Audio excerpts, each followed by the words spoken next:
जाती है और कांटा फंसा देते हैं कुछ कीड़ा मछली को मारने वाले, अथवा भंवरा भी रस के सुगंध के गंध के द्वारा भंवरा मारा जाता है।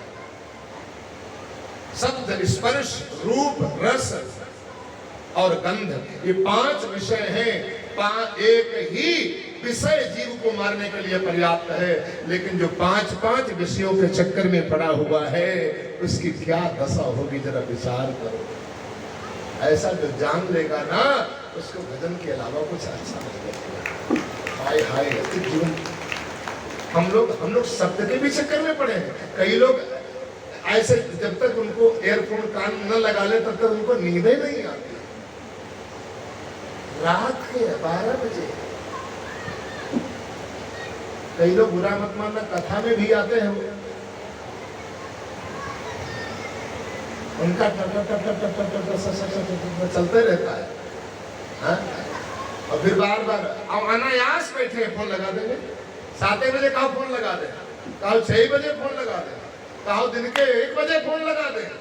और गुरुजी बताओ फिर, नहीं और बताओ फिर, और हाँ सब ठीक है भैया, अरे और बताओ, और क्या? मरने का ठौर नहीं मिलेगा तुमको, और क्या? यही बताना चाहता हूँ। तुम और ही और जिंदगी में पूछते रहो, मरने का ठौर नहीं मिलेगा। कौन है, पूरी जिंदगी बर्बाद कर दोगे, 2 घंटा बतियाओगे, माइग्रेन की बीमारी हो जाएगी, सिरदर्द अलग से होना प्रारंभ हो जाएगा। इसलिए आवश्यक बात करो, आवश्यक मोबाइल चलाओ। सत्संग यदि सुनना हो, गुरबाणी सुनना हो तो मोबाइल चलाओ। आपको नींद ना आ रही हो, मंत्राकार मंत्र चल रहा हो, इष्टाकार मंत्र चल रहा हो और कान में एयरफोन लगा हो, आहा सदगुरु की संत की वाणी सुनाई दे रही हो, पता ही नहीं लगेगा कहाँ सो गए कि आपकी समाधि लगे। निद्रा समाधि स्थिति, वो नींद भी आपकी समाधि बन जाएगी। और ठीक जब जगोगे ना, तो वही चिंतन आपका चलेगा जो सोने के पहले आपका चिंतन चला था।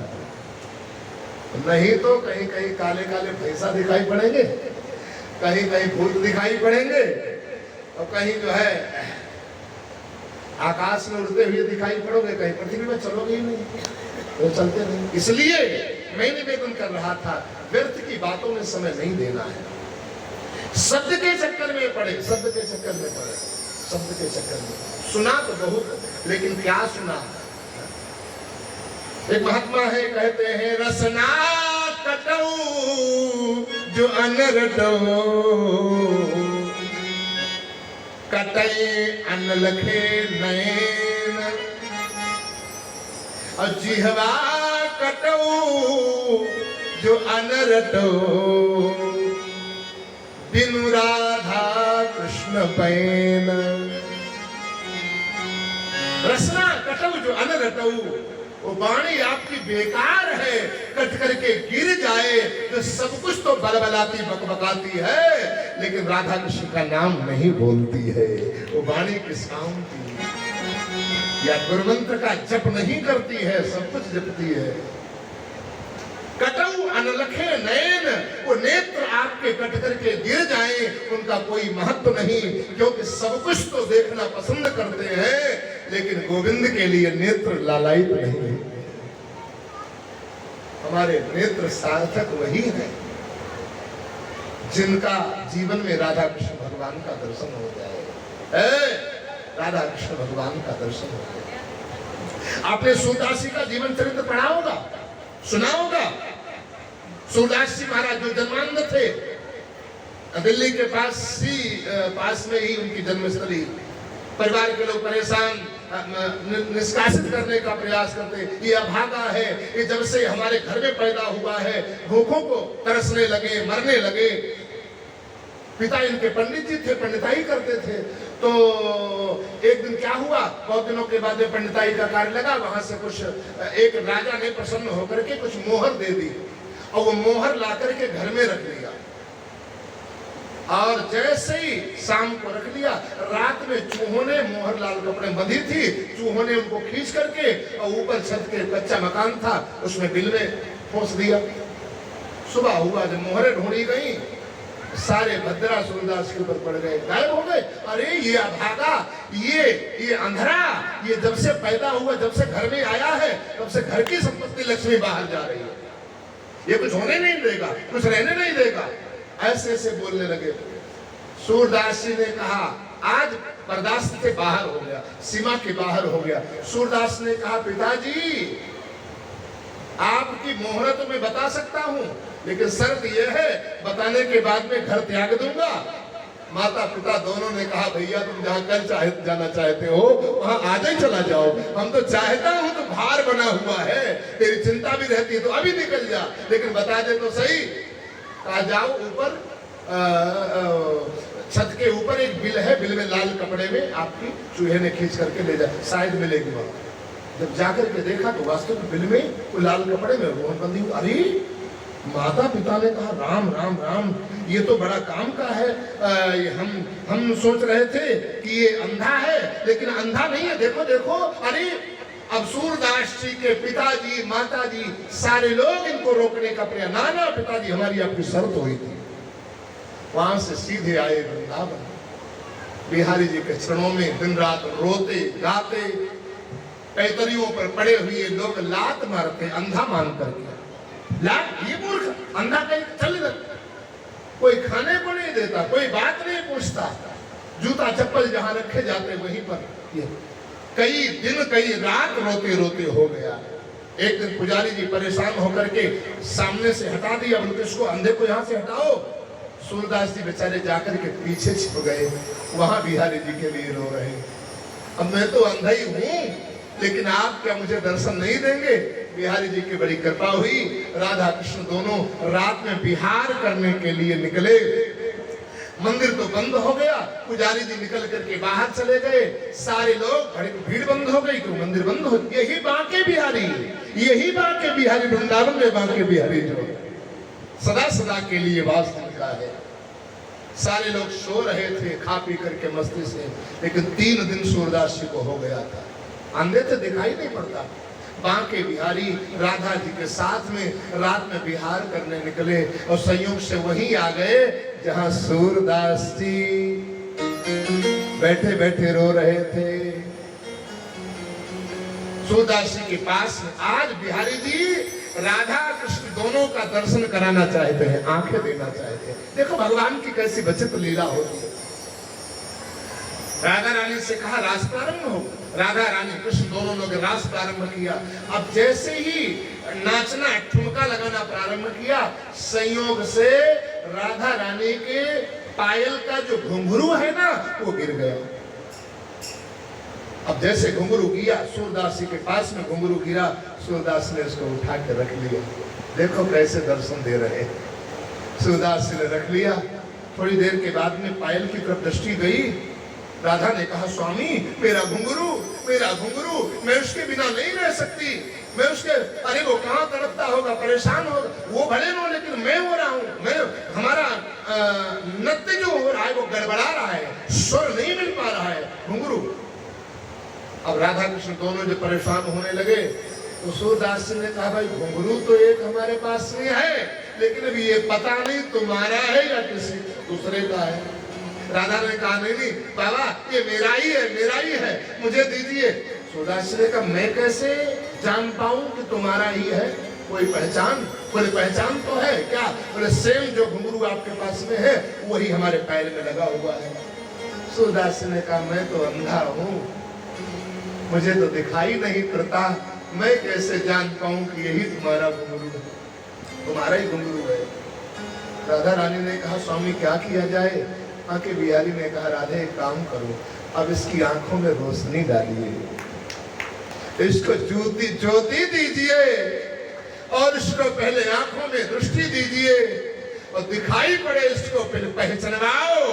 देखो जैसे तुमको मिली है वैसे ही हमारी घुंघरू है, तभी तो घुंघरू मिल पाएगी। राधा दोनों ने रात के 12 बजे सूरदास जी के सिर पर हाथ रखा, आंखों के ऊपर हाथ फिराया, दिव्य ज्योति समाहित हो गई। सूरदास जी को प्रसन्नता हुई।